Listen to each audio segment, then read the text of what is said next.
Part 1? Yo! It's time.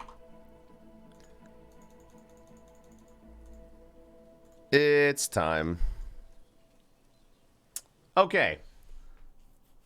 Do you guys want music on or music off for this?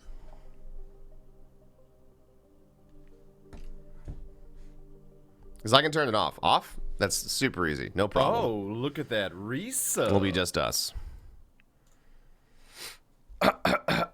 Okay.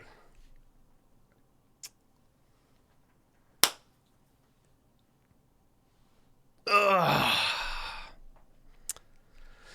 Director's Cut Part 1.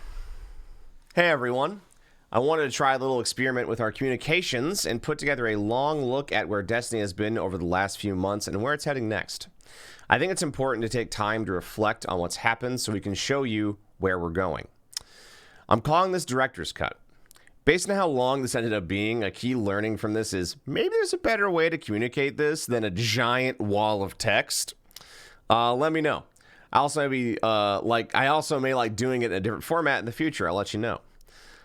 Today, I'm going to talk about more than just Destiny the game and talk more about how we build Destiny and the effects it can have on the team.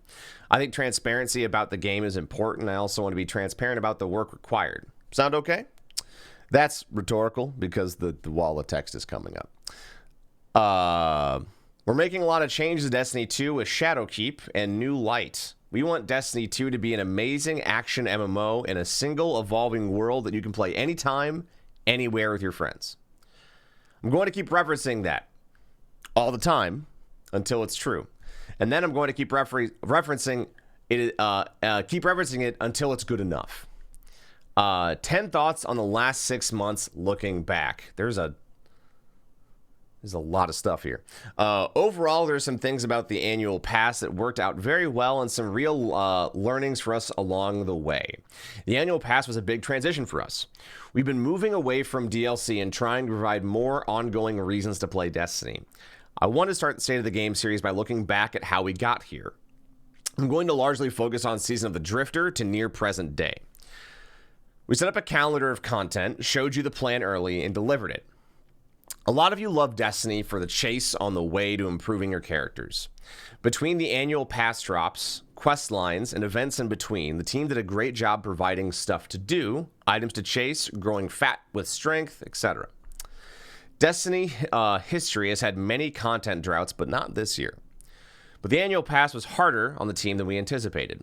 The scope of what we delivered, the pace that we delivered it, and the overall throughput for annual pass takes a toll on the Bungie team. I, and many others, had conversations throughout the year with team members who had jumped from release to release about the grind of working on Destiny. Working on the game was starting to wear people down. Here's an example. During the annual pass, we invented new bespoke ways to earn rewards each season. Black Armory had its bounties. Season of the Drifter had the Reckoning Machine. Season of Opulence had its Chalice. Each of these mechanics, each with their own lessons, were valuable, but also put the team into an unsustainable development cycle. We needed to develop a more systemic, standardized set of mechanics for progression to keep our teams healthier. We're going to take this problem on in D2 Year 3. We have a powerful sources problem. As the game's weekly sources of power grew and Destiny grew with it, this, at times, could really feel like a chore. Each season brought with it new powerful sources, and optimizing your character meant that you were maybe still running 3 story missions every week or returning to the Dreaming City months after those first few magical trips from last fall. I feel like we needed to do a better job of shifting powerful sources. We could explore things like changing the value of powerful sources to create new seasonal efficiencies, or retire some powerful sources as we bring new sources into the game. Simply put, I wish we'd been able to do more seasonal curation of the game. Season of the Drifter thoughts, Part 1. I like Gambit Prime. It felt like a great refinement of Gambit to me. I'd love to hear your thoughts on it. Matches end quicker, so it feels more efficient. The invading frequency feels lower, so I can collect and dunk.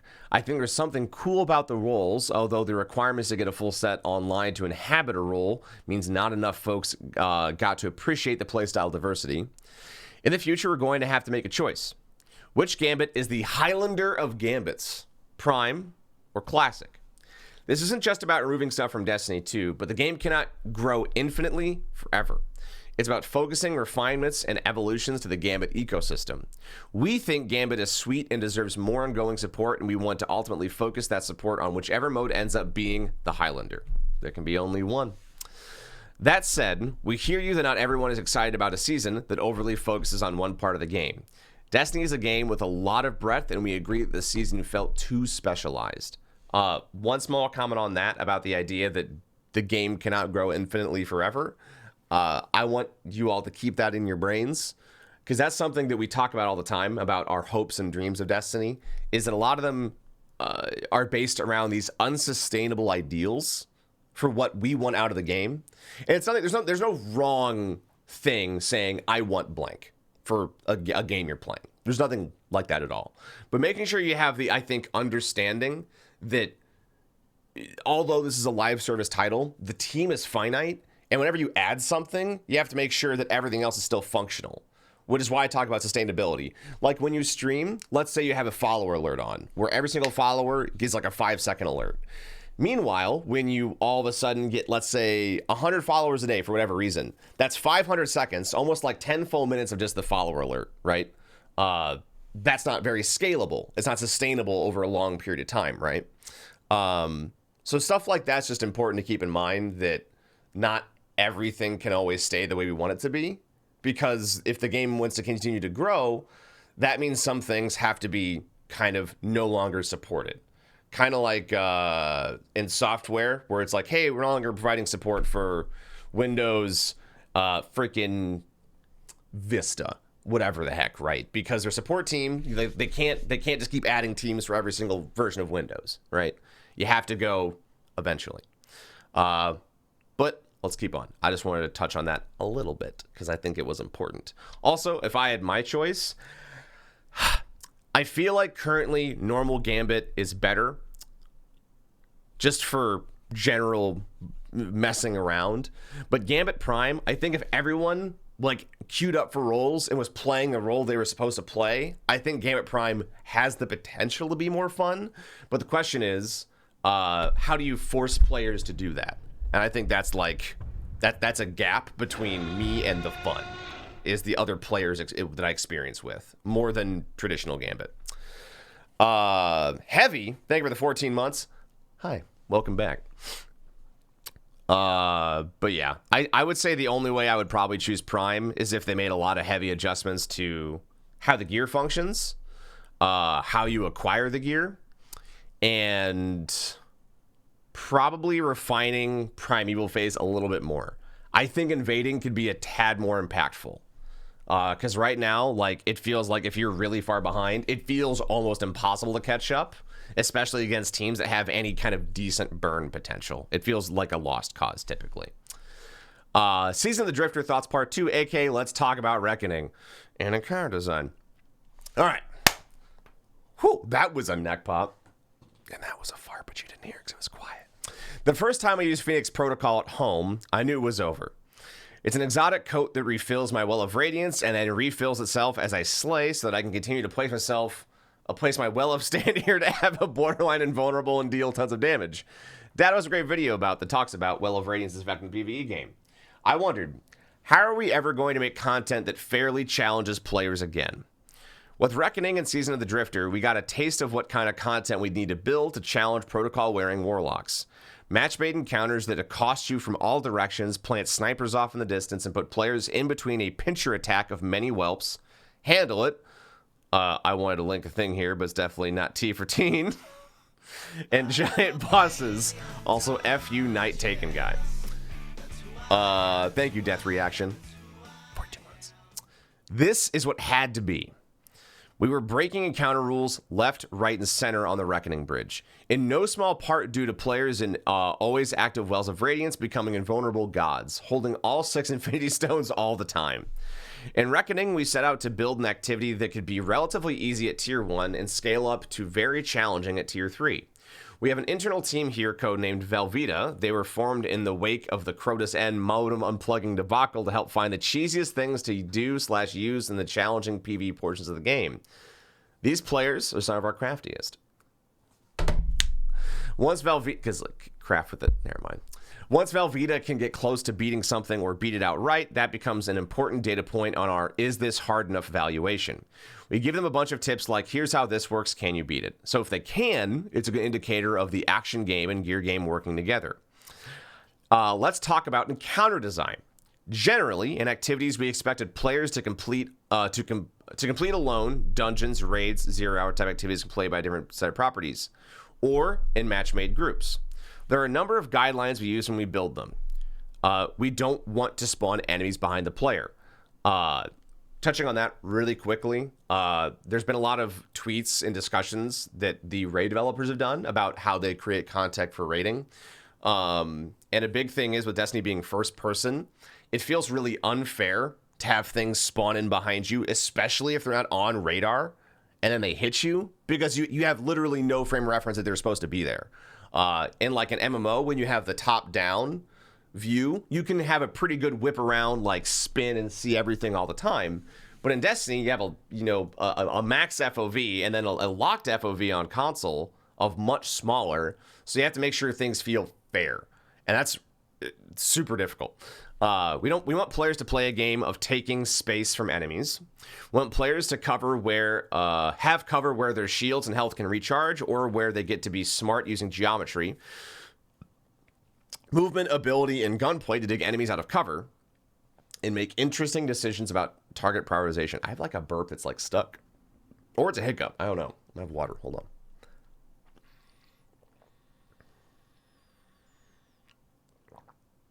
All right. We want players to be able to understand where in the space enemies will come from. If we're going to reverse the combat front of players, aka spawn is behind them, we want to telegraph that. Where's the other parentheses? We use dropships, spawn clouds, audio cues, all kinds of tricks to try and prepare players for reinforcements. As character power was dramatically increasing, more on reasons for this later on, the encounter rules got thrown out the window.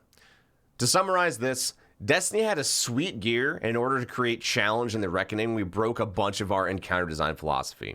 That sweet gear, coupled with the encounter design, meant the number of ways to viably/efficiently progress was dramatically reduced.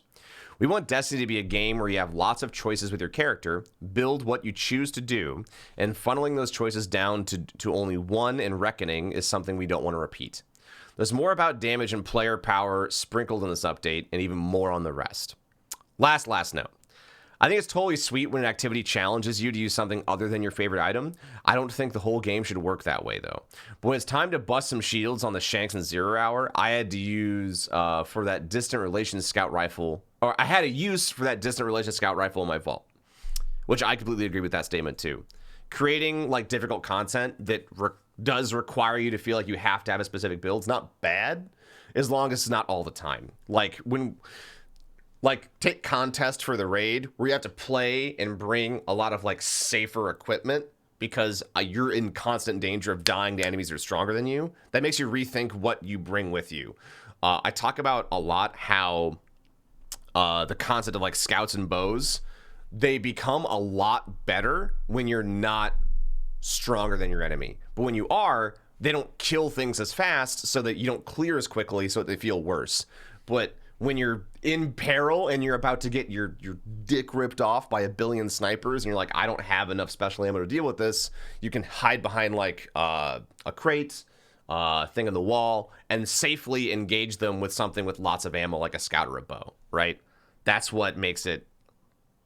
I like that statement, but I totally agree that like Reckoning and stuff like that, where it feels mandatory and you don't get to ever feel any different, is... Yeah, agreed. Point being.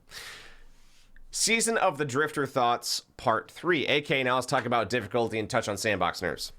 I started to talk about challenge/difficulty above and drifted to encounter difficulty, but it's all related. When the media would come to play our Halo games for an event, we'd always recommend they play the game on Heroic. Heroic changed a bunch about Halo combat. It made enemy weapons more accurate, but not too accurate. Enemies would fire more frequently, which made you feel like a hero when you dodged them, and increased projectile speed And Heroic lowered player outgoing damage so that the enemies would survive longer and make their way through further through their behavior tree, and therefore appear more intelligent. There's more than just the above going on, but that's a quick summary of some of the changes. But here's why. We asked me to play the game on Heroic because when the game is challenging, overcoming the challenge feels incredible. Fuck yes, I agree with that statement. Important to note here, challenge isn't something universal. In an action game, challenge can be largely personal. One person's challenging might be easy to someone else. We've historically thought about the main Destiny campaigns as something we want to be pretty easy. I think D2's campaign was actually too easy at times. And as players push farther into the post-game, they'd be able to find more challenge. Across Destiny's history, we haven't had enough challenge deep into the endgame, and that's definitely something on our list as we head toward fall 2019. Overcoming challenges is a huge part of what makes an action game's moment-to-moment engaging. Action games are a delicate balance of growing stronger, the game rising up to push back, introducing new challenges that force you to learn, become more powerful, and master a new element, and at their best, creating a fist-pumping moment of celebration when you achieve victory. But Destiny has an RPG component too. And the RPG component is about customization, optimization, and it's a way for players to choose how they overcome challenge. The entire time we've been making Destiny, the action game and the RPG have been fighting. It's the forever war. The RPG has the power to dramatically overcome the action game, and the action game has the power to render the RPG game irrelevant. It's a line, by nature, Destiny will always have to straddle. In order to create challenge during the Season of the Drifter, we need to break a bunch of our encounter rules. Have exotics like Phoenix Protocol basically function like a key, or hope you match with multiple Radiance Warlocks, which then unlocks success in the match-made encounters of Reckoning. There's a good video from Slayer Rage on this in the context of the nerfs we made heading into Season of Opulence. Those nerfs also saw Whisper the Worm get its day in court. If I could turn back time, we'd probably not run Whisper as the original Black Hammer infinite ammo design. However, considering the year before had Destiny 2 feeling very restrictive and power limited, I think we did the best that we could with knowledge and intuition we had last summer. Whisper was an outlier that lets you stand still at a safe distance, in a pool that makes you borderline invulnerable, never having to reload or relocate for ammo, and allows players to deal piles and piles of damage on giant bosses who aren't threatening. This isn't your fault, it's ours. We're making some stuff too easy and allowing players to circumvent parts of the game. Mechanics that circumvent the ammo game, relocate to pick up ammo bricks, or completely ignore the reload animation, a critical part of weapon tuning, are mechanics that create a kind of outliers that we ultimately have to tamp down before the game spirals into the boss health version of Reckoning Bridges. The other significant set of changes we made to the game during this time were taking down the Super Snowball exotics. With as powerful as Destiny's supers have become, they are, on the whole, dramatically more powerful than the D1 supers. Using your super to recover your super is an amplification of players' power that the challenge and difficulty game cannot keep up with. But we're going to talk about supers much later on. Difficulty and challenge are important parts of mastery. There are more changes coming in Shadowkeep, buff to things like scout rifles, nerfs to mechanics like circumvent the ammo economy, refactoring of the way damage stacking rules work. We're going to talk about in the next episode, so I'm excited for that one. That's a lot to take in. I do really like the admittance that, like, you can't predict player behavior. Take for example, like One-Eyed Mask, Lord of Wolves, stuff like that. Whatever happens, it gets through testing. And what I would say when I would like go up against like a 6-stack of Titans running Trample with One-Eyed Mask and Lord of Wolves, I do not begrudge that team. I'm not having fun, but it's not their fault for playing a very efficient version of the game, right? It's never, I'd say that with very stipulated that like if you hack in DDoS, then it's your fault. But still, part of it being on Bungie for allowing you to do that is an argument. But to be like, I am absolved of responsibility because this is Bungie's game and they allowed me to DDoS you. No, shut up. Minus like that, yeah, I agree with the statement that player behavior is something that I think is partially, if not mostly, on the onus of development, right? So I really like them owning that. Yeah. Yeah, we'll see, Popo. I'm very curious what that's going to look like. All right.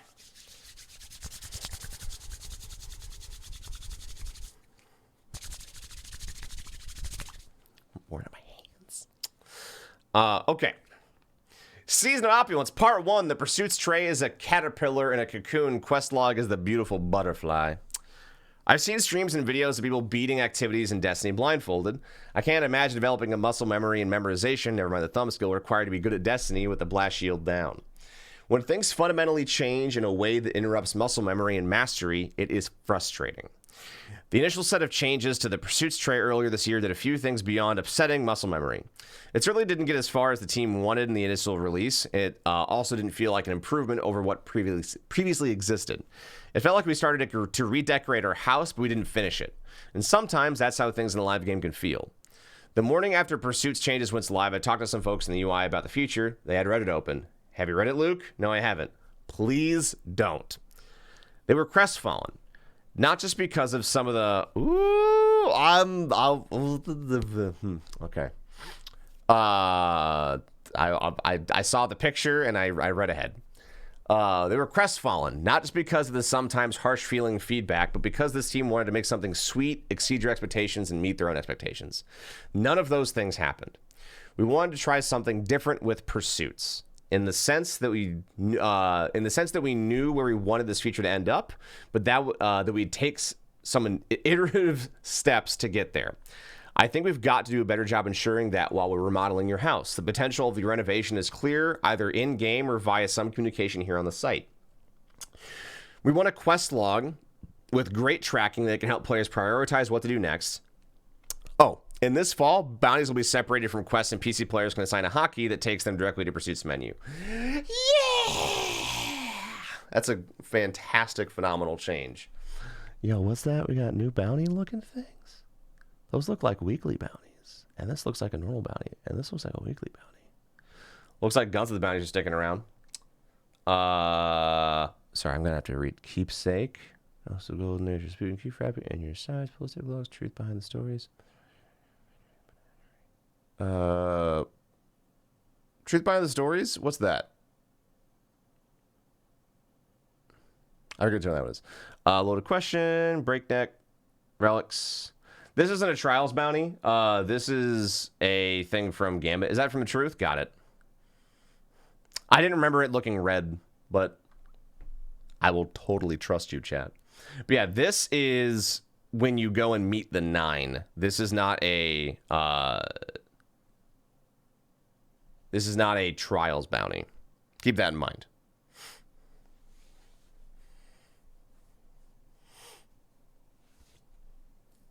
Ugh.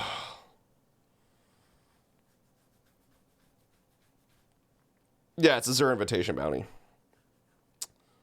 Glitter Loophole Crucible Vanguard bounties? I don't see that at all. I won't know if you seeing that would qualify as the same thing. But I wouldn't say no. Drum, thank you for 50 months. And the tier 3. I love you. Oh, goodness. I love that. That's a lot better. So it looks like 47 to 63.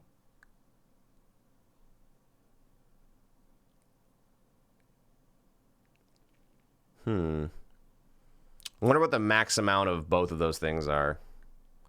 Because it looks like it had multiple pages. Anyways. Oh, so much to read.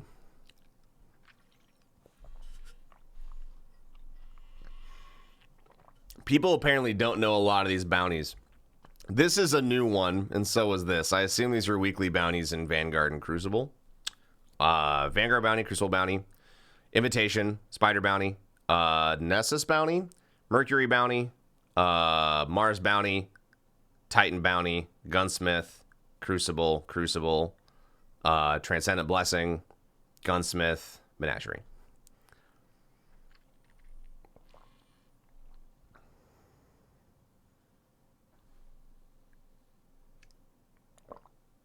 Below the bounties are numbers, yeah, but it's not showing you it's showing you how many you have, not what the max total is. 4, 8, 12, 16, 20, 24, 28, so 1 through 28. I doubt they have a second page that just has 3. That would be depressing. We have a whole second page where we can have 3 more bounties. That's all you can have, though. If you have any more, we're going to kick you out of the game. Max is 63 still. Yeah, I figured, but, you know. The weird part about it being 63 is that if you have 15 quests and 31 bounties, that adds up to 46, not 47. So we're reading too much into it. I would rather keep reading. Well, never mind. Keep reading that. It's pouring water over here. Last year, we thought long and hard about Eververse and how we wanted to change the strategy around microtransactions in Destiny. As some folks have smartly pointed out, MTX is a big part of our business being a live game. I'm not going to say MTX funds a studio or pays for projects like Shadowkeep, because it doesn't. It doesn't wholly fund either of those things. But it does help fund ongoing development of Destiny 2 and allows us to fund creative efforts we otherwise couldn't afford. For example, Whisper of the Worm's ornaments were successful enough that it paid, dev cost-wise, for the 0-hour mission rewards to be constructed, and this shit matters. The Storefront, which we launched alongside Season of Opulence, is the first part of the strategic shift we're making with MTX. The decision to run old content in bright engrams instead of making new bright engrams is another part of the shift. Interesting. We want to believe that our players would rather just buy things they like from the store. Earlier this summer, we detailed a bunch of the changes coming to Bright Dust and Eververse this fall. If you haven't read that, go check it out here. The Storefront is going to get another round of enhancements this fall, too. We're going to move it to the director, so you don't have to go to the tower and see Test interact with it. We're giving it some class-specific content, so if you're on your Titan looking for Titan Universal Ornaments with smaller shoulders, you'll see Titan armor on one of the store's subpages.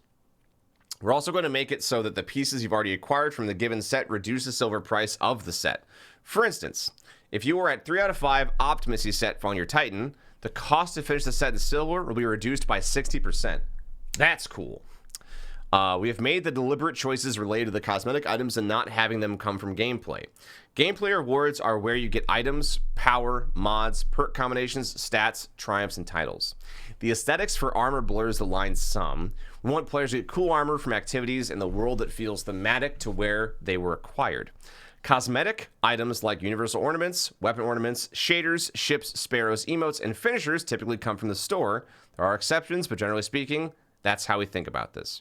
We're continuing to try and separate capability gameplay from vanity. Armor 2.0 and universal ornaments are big parts of the separation.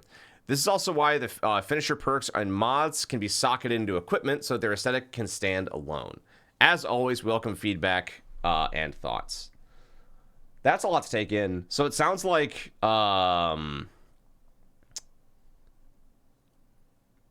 the best of year 1 engram is going to be like more of like a permanent thing, to where it sounds like I guess we get Bright Dust from, he mentioned it in the post that's linked there, the go check it out here part, to where we'll be getting Bright Dust from playing activities, and they'll come from the activities we play versus like having to go get bounties and then shard stuff. So my question is, like, how is the engram economy going to work? Is it always going to be previous stuff? And since it no longer is going to shard for Bright Dust, how many things will be offered for Bright Dust? Is Bright Dust going to be almost being antiquated at this point? I don't know. Thought Bright Dust was going away. If Bright Dust was going away, they wouldn't tell us to shard everything, because that would mean that you're literally deleting it for no return whatsoever. So Bright Dust can't go away, or at least if it is, boy oh boy do they wildly mismessage that conversation. I don't know. Yeah, Bright Dust. So they mentioned they wanted you to like go out and do activities in the world to get Bright Dust. That's how they want you to get it from now on. But the question is, you know, what's that going to look like for returns? Is everything in the store going to still be offered for Bright Dust? I don't know. Misread that then? Yeah, you did. Because they're saying that things you pull out of your collections are now going to all be legendary shards. You're not going to be like going for a perfect reroll on something like Bright Dust. Putting things on offer for Bright Dust with no way to make more. No, I'm telling you, it's still. I'll just click on this. Hold on. Boop, boop, boop, boop.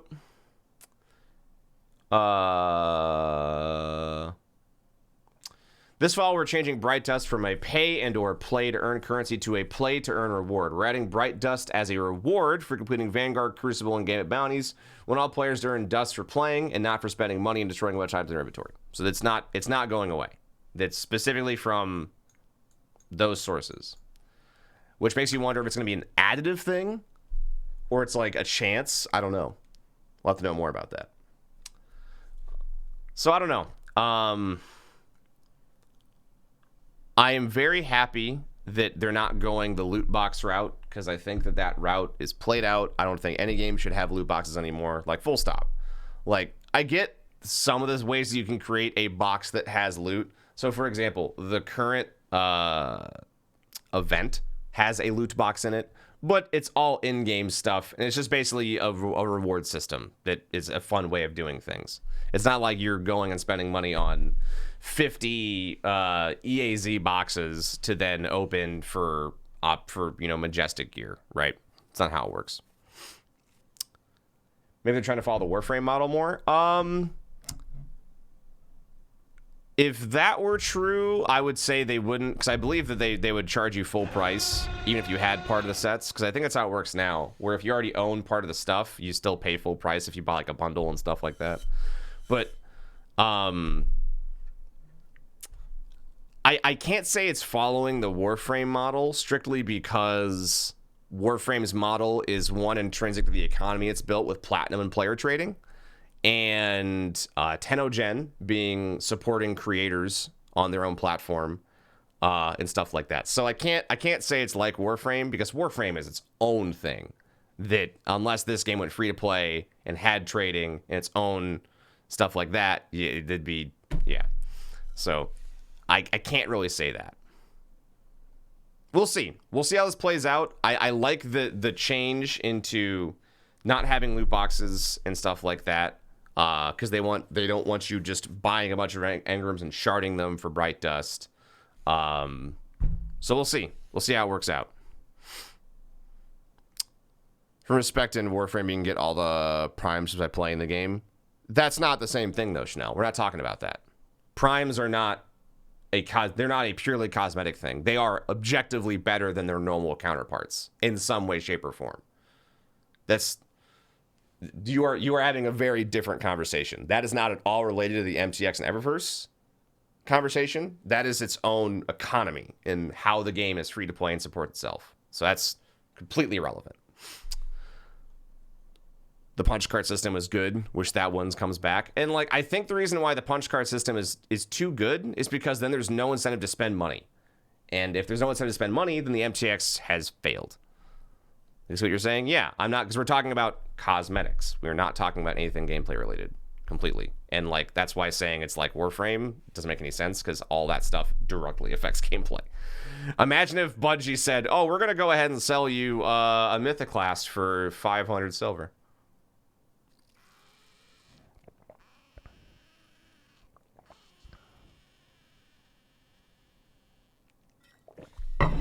People would freak the fuck out. Anyways, the Menagerie is sweet.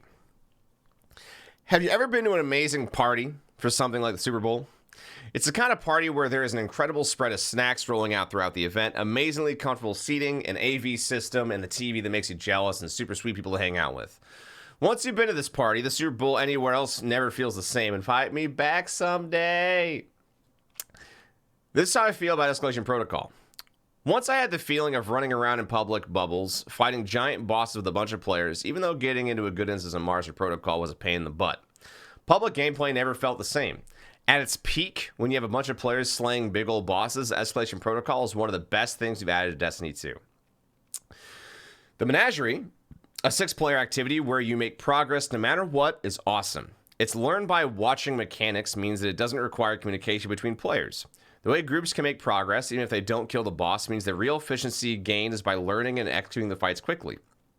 Hasapico, beloved by Chalice, and also beloved by me, feels like a great translation of World of Warcraft's Hagen the Unclean into an action game. There's a lot to like about the Menagerie, but I'm going to get to close the activity part here with, we love the Menagerie. It's a great middle spot on a 6-player activity pyramid with raids sitting at the top. Escalation Protocol, aka Partying in Public, is a great base. We want to do more activities like this, but in the context of what we learned and in a way that we could better support them over the long term. Completely agree. I loved EP, and like its biggest problem was just finding players. But like the idea of like farming a big ass boss with tons of enemies, like Menagerie is kind of like that, but for some reason EP was just more enjoyable for some reason. I really couldn't tell you why. Like content to content of actual gameplay, I like EP's gameplay more, but I think Menagerie is, at least when it's like working in properly, right, where you have players and you're actually going through it versus like just sitting in a fucking public lobby being like, I hope I could find people. But Menagerie, because it's all like mechanic based, it doesn't feel like I get to jump around and shoot as much, right? EP is all like jump around and shoot, and then you gotta kill a big ass boss. Why didn't you kill the cursed thrall? Now he's at max health again. We have 20 seconds. Well, time to use tractor cannon and a billion Nova bombs. We did it. It was great. And then with it being farmable, to get shaders and weapons and stuff like that, it was really fun. I think the Menagerie would be better if there was maybe boss drops for weapons like EP had. I don't know. Maybe that would be like the linchpin. Because like Menagerie is super fun, but to me Menagerie was all about gearing up and was never about the actual rewards at the end. Yeah, it's a great way to directly choose what I'm farming for. Like, I want to farm for a good sniper. I can go here and I can do that. But I get a bunch of garbage snipers along the way, right? EP, the moment that like that shotgun dropped, I was like, like you get so excited. So I don't know. Maybe maybe if they had that, I would feel drastically different. But I don't know. Anyways, I agree with this. I think that EP, in my opinion, is better than Menagerie when it's working properly. Keep that heavily in mind. That like when it came out, I had more fun with EP than I did with Menagerie, I think. Because I think Menagerie is like, at least for me as a player, is a bit too easy as well. That like it's pretty easy for just a couple players to be able to hard carry on normal Menagerie and stuff like that. That's not me asking for it to be harder. It's just like preference, right? All right. Part 4. And Shazam, thank you for 22 months. Welcome back. I think I missed Heavy earlier. Thank you for the resub. And Barfly Jones. I love you. We've been reading for a while. Hot diggity daffodil. The Chalice of Opulence is somehow even more Season of Drifter thoughts. Having some ways to target and farm some specific gear in Destiny is great. We did a version of this with Black Armory weapons, but the very, very long character-specific attunement questline for the Fortress was a bit much. We made the Opulence attunement account-wide as a result. Look at that. The Chalice was an even bigger version of targeting rewards. Players can unlock different sets of armor, different weapons, and even select their Masterwork perk roll. Pause on Chalice thoughts. That guy Adam, thank you for the 10 months, and Kipper Dipper 11. Oh, welcome back. We'll come back to the Chalice. Let's talk about how we build the game. While content for Destiny is released serially, it is largely developed in parallel. For instance, while Forsaken was in its final few months, Black Armory was well underway. The Season of the Drifter was in development while Black Armory was being built, etc. For years, people have wondered, why doesn't Release X do this thing content drop Y did? Get it together, Bungie. This is one of the reasons why. So even though Menagerie is sweet and Chalice is great, while Shadowkeep was being built, the Menagerie and Chalice hadn't yet been released, so we didn't know how players would react. Because we have so much to build, we frequently find ourselves having to place many bets at the same time. This has paid dividends at times. We discover new and awesome things like EP or Menagerie, and this also has resulted in things that feel like setbacks at other times. An example of a setback is the reward chase during Season of the Drifter. There are a bunch of super awesome weapons in Drifter, 1-2 punch, last man standing, but the path to them isn't clear like Black Armory or Chalice. We didn't do a good enough job of rewarding players for their time or giving them clear paths to some of the sweet weapons in the release. If we had a do-over with this season's rewards, we'd probably have dropped armor directly from Prime, and maybe used Reckoning combined with learnings from Menagerie's fail-forward mechanics to let players choose awesome rolls and weapons they could love.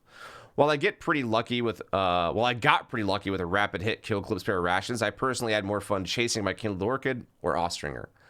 I agree. Unpause, back Chalice. The Chalice isn't perfect. Being held hostage by the rune you want to drop from a strike or crucible to go make the weapon or armor piece you're coveting is pretty frustrating. But having more ways in the game to pursue loot on a deterministic fashion while preserving the hunt for a great roll is something that we hope to explore. Things left unsaid-ish while looking back.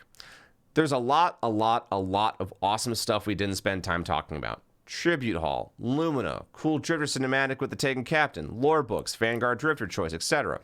Full disclosure, I'm always going to focus on opportunities for improvement rather than celebration. We're in the midst of solstice and moments of triumph, so learnings for those who are still bubbling up. Looking ahead to looking ahead. The rest of the director's cut updates are going to focus on Shadowkeep and the changes we're making this year. Here are some of the topics that will be included. Supers and PvP in Destiny 2. Armor, stats, mods, and trade-offs.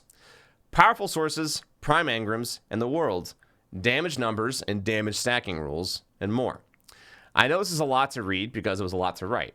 I appreciate you taking the time to make it this far. Like all things with Destiny, it's a journey. The next two parts of this journey will take a look at the RPG and combat game. See you soon, Luke Smith. It's a set of aspirational goals that can help guide the team to create a better... Yeah, so this is the... Hagen the Unclean was often called the dance boss in WoW Raid. Naxxramas and Hospico means the butcher's dance in Greek. It's a little nod back to Blizzard's Zur reference. Oh, yeah, I forgot about that. Let me click on this. Is it Zur? Yeah, Zurios. If it's going to even load. Then again, I think WoW Classic, didn't it launch today, like, for people? So maybe WoWhead's, like, exploding. What the good boy doesn't have tentacle face. But yeah, that's that.